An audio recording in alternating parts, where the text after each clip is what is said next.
Broadcasting Corporation of Papua New Guinea, Palau Wave Radio, PGM Broadcasting Corporation, Samoa National Radio 2AP, Solomon Islands Broadcasting Corporation, and Tonga Broadcasting Commission.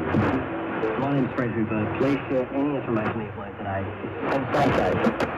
This has been Pacific Prepared.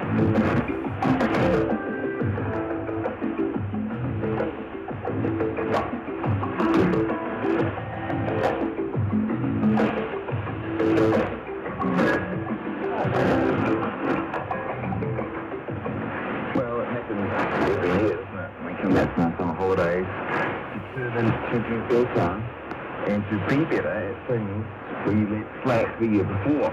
But better is not always best in a world awash with words like elite, premium, and superior.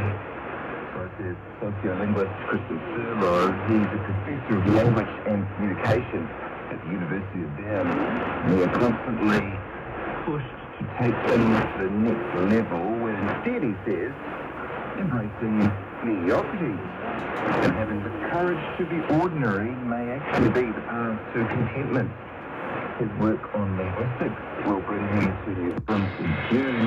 He joins me now from South Africa. Kristen. Hello, Jesse. Very, very nice to be here. And I should say we're quite lucky to have you from South Africa. New Zealanders might not realise that the infrastructure is pretty patchy in that country at the moment. It was touch and go whether you would even have electricity to make this call.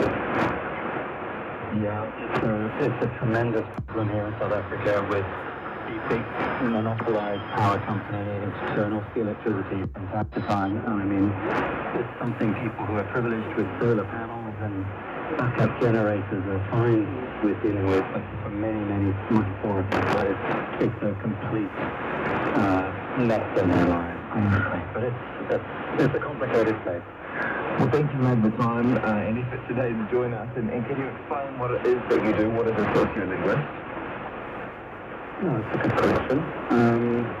I suppose probably the easiest way to describe it is I'm interested in not so much in grammar and the sort of theoretical structures of language, but I'm interested in how words work and how they work in the world, what people do with language in their everyday lives. And yeah, actually a lot of the work I do is interested in the way people actually use language in their everyday lives. Yeah, and one of the points you make is that words are real. They are real things. Language is real. I think that's right. I think we often think about language reflecting the world around us as opposed to thinking about it as in quite a significant way that we